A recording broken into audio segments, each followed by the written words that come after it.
जी हाँ दोस्तों, आज की इस वीडियो के माध्यम से बात करेंगे Madhya Pradesh college admissions BEd, MEd, BA BEd, BSc BEd, BPEd, MPEd 6 round की मेरिट लिस्ट हमारी कब आने वाली है। स्टूडेंट के डाउट है कि सर 6 राउंड यानी कि छठवें चरण जो स्टार्ट किया गया था 27 अगस्त को, इसकी मेरिट लिस्ट यानी कि अलॉटमेंट लेटर कब तक आएगा। तो हम ऑफिशियल नोटिफिकेशन के माध्यम से देखेंगे। तो जैसा कि देख पा रहे हैं, मैंने ऑफिशियल नोटिफिकेशन डाउनलोड कर लिया है और यहाँ पर आप सभी को पता है 27 अगस्त से 29 अगस्त तक यहाँ पर रजिस्ट्रेशन चॉइस फिलिंग हुआ था और 30 अगस्त तक यहाँ पर डॉक्यूमेंट वेरिफिकेशन हुए थे। ठीक है।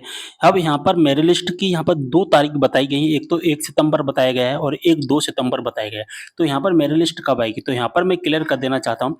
यहाँ पर जो 1 सितंबर को आएगी वो आएगी rank merit list. Rank merit list का क्या मतलब होता है, यहाँ पर हमें अभी हमारी रैंक पता चलेगी। मान के चलिए हमारा कोई ए कॉलेज है, इस ए कॉलेज में 50 स्टूडेंट ने रजिस्ट्रेशन यानी कि चॉइस फिलिंग किया है। अब इस 50 कॉलेज में हमारी प्रेफरेंस यानी कि हमारी रैंकिंग कितनी है, और ये रैंकिंग जो डिसाइड होती है ना दोस्तों, वो डिसाइड होती है हमारी परसेंट के आधार पर, कि हमारी परसेंट के आधार पर हमारा नंबर कौन सा है।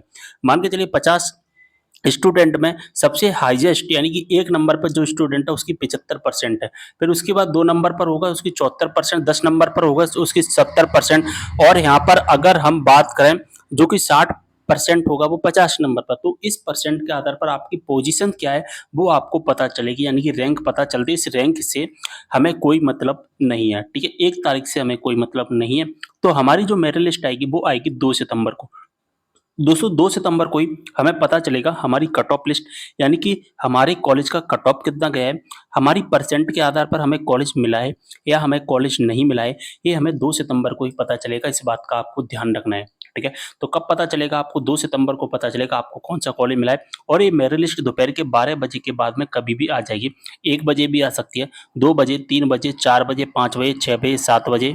दोस्तों ये मेरिट लिस्ट कभी भी आ सकती है, कोई इसका फाइनल टाइम नहीं होता है, लेकिन आएगी 2 सितंबर को। ठीक है, जब 2 सितंबर को आपकी मेरिट लिस्ट आ जाएगी, अगर आप चेक कर लोगे कि आपको कौन सा कॉलेज मिला है, तो जब कॉलेज अलॉट हो जाता है तो अलॉट होने के बाद में आपको फीस भरनी होती है, लेकिन ये फीस डायरेक्ट सबमिट नहीं होती है।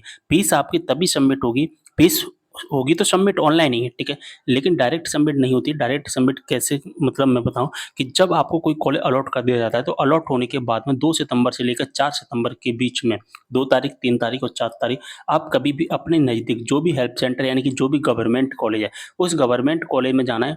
ओरिजिनल डॉक्यूमेंट, ठीक है, ठीक है, टीसी, माइग्रेशन, ये सभी चीज़ें ले जानी। आपको खुद जाना होगा, भौतिक सत्यापन हेतु उपस्थित होना होगा। जब भौतिक सत्यापन हो जाएगा, ठीक है, ये भौतिक सत्यापन कब होता है, जब हमें कॉलेज अलॉट कर दिया जाता है। अगर हमें कोई कॉलेज अलॉट नहीं हुआ है तो हमारा कोई भी भौतिक सत्यापन नहीं होगा। भौतिक सत्यापन यानी कि कॉलेज में जाकर के वेरिफिकेशन समय, यानी कि उन छात्रों को करवाना है जिनको कॉलेज मिल जाता है। ठीक है, तो अगर आपको कॉलेज मिल गया है तो 2 तारीख से 4 तारीख के बीच में आप अपने नज़दीकी जो भी गवर्नमेंट कॉलेज है उस गवर्नमेंट कॉलेज में जा करके अपना वेरिफिकेशन करवा सकते हैं। और जैसे ही आपका वेरिफिकेशन हो जाएगा, तो जिस तरह से आपने अपना अलॉटमेंट लेटर यानी कि जिस तरह से आपने चेक किया था कि आपको कौन सा कॉलेज मिला है, तो वहाँ पर एक प्रिंट का ऑप्शन दिख रहा था ना अभी था, तो उस प्रिंट वाले बगल से ही, प्रिंट के ऑप्शन की बगल से आपको प्रोसीड टू पे का ऑप्शन दिखेगा और वहाँ पर अपना पेमेंट कर देना। और 6 तारीख तक आप अपना पेमेंट क्लियर कर सकते हैं, 2 तारीख से लेकर 6 तारीख के बीच में। ठीक है, सारी चीज़ें आपको समझ में आ गई होंगी। कोई भी डाउट हो आप कमेंट करना। मिलते हैं अगले वीडियो में एक और जानकारी के साथ, तब तक के लिए